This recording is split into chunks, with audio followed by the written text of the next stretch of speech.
Good evening and thanks for joining us for News 8 now at 6. I'm Amy DuPont. And I'm Mike Thompson. If you're a La-Crosse County resident, you're going to pay less in property taxes. The county board made that change by approving next year's budget. News 8 Now's Tyler Jobe is live in the newsroom to run down some of the other elements of the budget.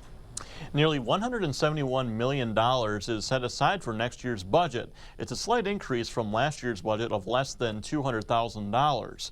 Next year's budget will include addressing PFAS contamination on French Island and hiring more county employees. But perhaps most importantly is that taxpayers will be spending less on their property taxes.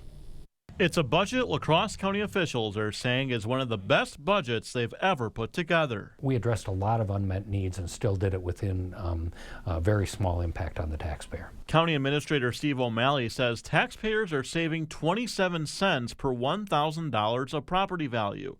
The county's property tax rate now ranks 5th lowest throughout the entire state. Your property tax bill for the county portion is less here than in any other county of similar size. The budget is also putting an emphasis on hiring more people in human and emergency services. It's the first time we've been able to beef up and deal with some of the workload issues and still stay within that low property tax change. The town of Campbell is also getting some help. County Board Chair Monica Cruz says the county is setting aside $25,000 to address PFAS contamination.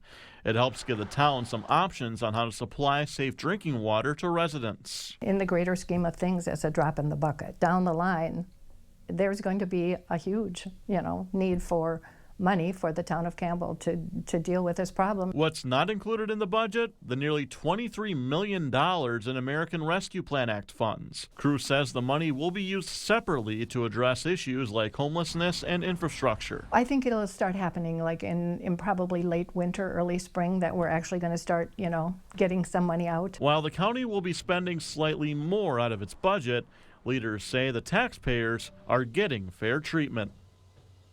Now, also outlined in the budget, Cruz says the county has set aside $30,000 to hire legal help for people facing evictions. There's also $75,000 allocated to make improvements to the Onalaska Omni Center. Mike and Amy. All right, thank you, Tyler. For the 2023 year, O'Malley says because of the federal infrastructure bill that President Biden is likely to sign, the county will budget more money for road and infrastructure improvements.